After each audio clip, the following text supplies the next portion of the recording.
Those who want to arrest former President Jacob Zuma will have to face the MKMVA first. This is according to a statement from the Military Veterans Association.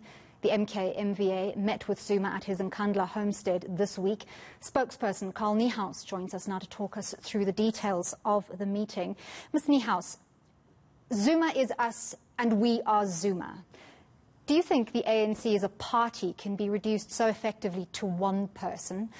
And how do you think the millions of ANC supporters feel about the millions looted under Jacob Zuma's leadership without any accountability? Well, first of all, we are not saying that President Zuma is reduced to the party. And that statement most certainly doesn't say that.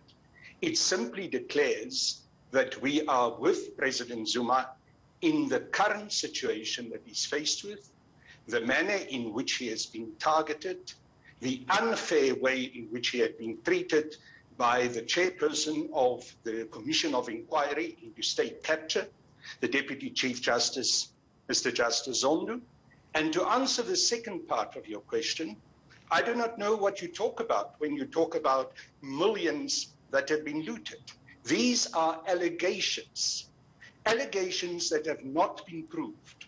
And it simply serves to see for all of us who are prepared to understand what is going on in South Africa today, that there's a vicious propaganda campaign against President Zuma. That is why MKMVA visited President Zuma to pledge our support and also to deal with a very unfair manner in which he had been treated by the Zondo Commission and now also through the ruling of the Constitutional Court.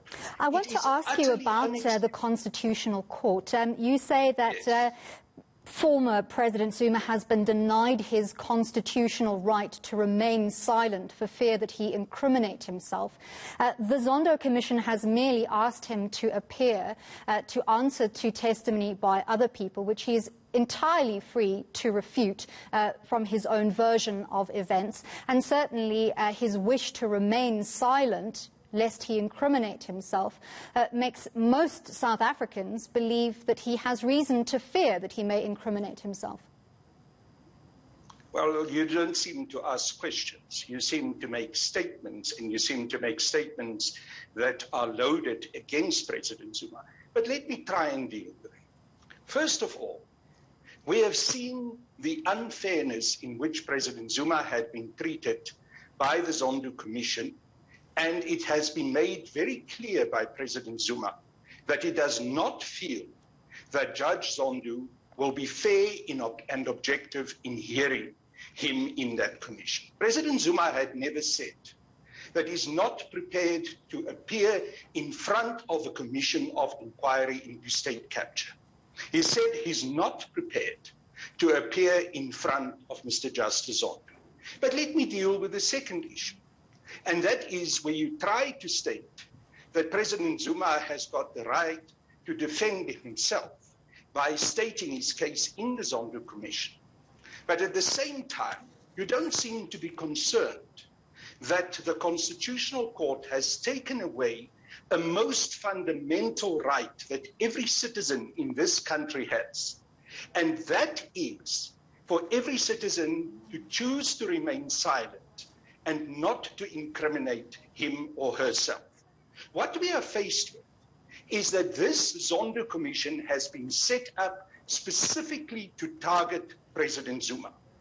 The advocate Thuli Madonsela, the previous public protector, stated very clearly in a recent interview that the sole purpose of the Zondo Commission was to deal with President Zuma. It was clear from her interview that there would be no Zondo Commission if it wasn't for the targeting of President Zuma. And that is exactly why President Zuma had taken the decision to not appear in front of the Commission, because he's clearly being targeted, and he's being targeted for political purposes and mainly because of the commitment that he had shown to the poorest of the poor in South Africa and to radical economic transformation. I'm glad you bring up radical economic transformation and the fact that you say that former President Jacob Zuma has been targeted, because I want to find out from you who is targeting him. Well, obviously, he is being targeted by this commission and also by those who inform the work of the commission. I've said before that this matter will have to be discussed by the ruling party, the governing party, the African National Congress, because there are serious concerns that we as members of the African National Congress are raising about the manner in which a former statesman, and in this instance, the patron-in-chief of Nkandla Military Veterans Association, is being treated. Give us some names if you can. No, I'm not going to mention names because you see, this is exactly the kind of game that you try to play. You want to try and create disunity within the African National Congress while we I'm going to disagree with you there because your statement says that there is disunity within the ANC. I'm merely trying to find out from you where you think the disunity comes from. If you're going to deflect and say that certain parties are targeting the former president, you should be able to name them. I'm not reflecting, but if you read our statement properly, you would also have seen that we said that we issued a statement on the 18th of August last year, calling for unity within the African National Congress, that we once again committed ourselves to unity in the African National Congress, but that we cannot allow a program of attack on President Zuma and others who are committed to the full liberation of the people of South Africa and to radical economic transformation. If you read that statement, we express a concern that there is a purging process on the go against those committed comrades who want to see full economic liberation in South Africa. You want to ask me about how will we protect President Zuma? We will protect President Zuma by taking the very valid reasons and arguments why he is resisting to go to the Zondo Commission, why he's so deeply upset about the rights of himself and also of all South Africans that have been taken away by the ruling of the Constitutional Court.